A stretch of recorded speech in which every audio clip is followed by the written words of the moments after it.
अरे क्यों रे? काम में ध्यान नहीं है जो सब्जी में नीरा नमक भर दिया। मुफ्त में रोटी तोड़ने की आदत पड़ी हुई है। ये सब यहाँ नहीं चलेगा। गलती हो गई माँ जी, माफ कर दीजिए। माफी चाहिए? चलो ठीक है, ये नमक भरी सारी सब्जी खत्म कर। कुछ भी फेंकना नहीं चाहिए, मिल जाएगी माफी। सुनैना की शादी कुछ महीनों पहले ही वासु से हुई है, जिसके बाद से उसकी जिंदगी इस नर्क में जल ही रही है। और अब यही सुनैना की आम जिंदगी है, जिसमें उसकी सास हर छोटी बात पर और कभी कभी तो बिना किसी बात के बस उसे परेशान कर खरी खोटी सुनाती ही रहती है। सुनैना, कल वही कहाँ मरी हुई है? इधर तो आ। सास की आवाज सुन सुनैना भागती हुई उसके पास आती है। क्या हुआ माँ जी? अरे तुझे पता है मेरे पैरों में दर्द रहता है, तो मुझसे बदला लेने के लिए टीवी का रिमोट इतनी दूर रख दिया। अरे मुझे ज्यादा खड़ा कर पैर तुड़वाना चाहती है क्या? आज पूरा दिन तू एक पैर पर काम करेगी। अगर कहीं दूसरा पैर जमीन पर रखा तो मुझसे बुरा कोई नहीं होगा। सास और सुनैना की ये कहानी उसकी ननद सिम्मी बहुत करीब से देख रही होती है, जिस वजह से उसके मन में ससुराल और सास के लिए डर बनने लगता है। इसी तरह दिन बीतते हैं। एक शाम वासु और सुनैना साथ बैठे होते हैं। क्या बात है? तुम दिन पर दिन कमजोर कैसे होती जा रही हो? नहीं तो, आपको ऐसे ही लग रहा होगा, मैं बिल्कुल ठीक हूँ। हो सकता है, पर चलो ध्यान रखना, मुझे कुछ काम है। ऐसा बोल जैसे ही वासु जाता है, तभी सिम्मी वहां आ जाती है। भाभी, आप भाई को माँ के बारे में बता क्यों नहीं देती? वो आपके साथ बहुत गलत करती है। क्या सारे ससुराल वाले ऐसे ही होते हैं? भाभी, मुझे तो शादी नहीं करनी, बहुत डर लगता है मुझे। अरे तुम बेकार ही टेंशन ले रही हो, ऐसा कुछ नहीं है। मुझे पता है तुम्हारा ससुराल बहुत अच्छा है, इसलिए खुशी खुशी ससुराल की तैयारी करो। सिम्मी तो वहां से चली जाती है, लेकिन सुनैना उसकी बातों से सोच में पड़ जाती है। कुछ दिनों बाद सुनैना के मम्मी पापा और भाई उनके घर आते हैं, जिन्हें देख सास हैरान रह जाती है।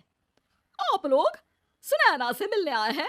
अरे बहू, देख तो तेरे मम्मी पापा आए हैं। जी नहीं, आज हम यहाँ लड़की नहीं लड़के वाले बनकर आए हैं। हाँ माँ, मैंने ही सिम्मी और शरद के रिश्ते की बात मम्मी पापा से की थी। शरद हमारी सिम्मी के लिए परफेक्ट है।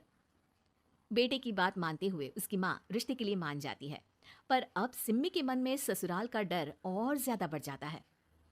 जैसे यहाँ माँ भाभी पर जुल्म करती है, ये भी पक्का अपनी बेटी का बदला लेने के लिए ही मुझसे शादी कर रहे हैं। इसी सब के बीच देखते ही देखते सिम्मी शरद की शादी हो जाती है और सास के नाम से डरी सहमी सिम्मी ससुराल पहुंच जाती है। जहां पहुंचते ही वो डरते हुए बोलती है, मम्मी जी, मैं अभी पूरे घर का काम कर दूंगी और जॉब भी छोड़ दूंगी। जैसे आप कहोगी मैं सब कुछ वैसे ही करूंगी।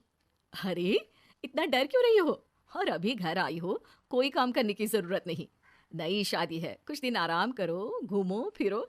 रही बात घर या जॉब की, तो वो तुम्हारी चॉइस है, कोई तुम्हें नहीं रोकेगा।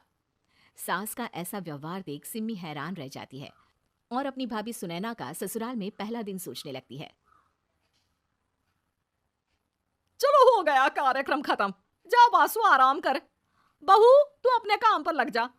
काम से मेरा मतलब है घर का काम, क्योंकि अब से तुम इसके अलावा और कोई जॉब बॉब नहीं करोगी। हाँ। क्या हुआ, कहाँ खो गई? लगता है सपनों में ही घूमने लगी। बताती हूँ तुझे अभी। मेरी बेटी का मजाक बनाएगा? सपने में क्यों, असलियत में घुमा कर ला, जा। ससुराल की ऐसी इमेज सिम्मी ने कभी सपने में भी नहीं सोची थी। अपने आप को बहू नहीं, बेटी सुन उसे बहुत हैरानी होती है। लेकिन जैसे जैसे समय बीतता है, तो अब सिम्मी को किसी भी जगह से ज्यादा ससुराल अच्छा लगने लगता है। एक दिन सिम्मी सबसे मिलने मायके आती है, तो अपनी माँ को भाभी पर चिल्लाते हुए देखती है। अरे करमजली, अगर मुझे इतना ही पैसा खर्च करना होता तो तेरी जगह घर में नौकरानी ना रख लेती। तुझे लेकर आई जिससे नौकरानी का पैसा बचे, पर तू तो उससे भी ज्यादा खर्चा करा रही है। बस माँ, तुम्हें कोई कुछ बोलता नहीं तो हर हद पार करोगी क्या? अगर यही सब मेरी सास करे तो? और तो उनकी बेटी को जिंदा गाड़ दूंगी। तुम्हारे और उनके अंदर यही तो फर्क है माँ। तुम उनकी बेटी के साथ क्या क्या करती हो, सब कुछ पता होने पर भी वो तुम्हारी बेटी को पलकों पर बिठा कर रखते हैं। एक आप है, उनकी बेटी को अपनी बेटी जैसा तो क्या बहू तक नहीं समझती।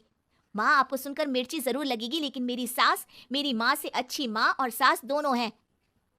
इस पर सिम्मी अपनी माँ को अपने ससुराल और उसके प्यार के बारे में सब कुछ बताती है, जिसे सुन सुनैना की सास को अपनी हर गलती का एहसास होता है। अगर वो चाहते तो आराम से अपनी बेटी का बदला मेरी बेटी से ले सकते थे, पर उन्होंने ऐसा नहीं किया और तुझे हमसे भी ज्यादा प्यार दिया। तुम दोनों ही मुझे माफ कर दो। इसके बाद तो जैसे सुनैना की सास का रूप पूरी तरह बदल जाता है। Mission successful. रिवेंज लेना है क्या?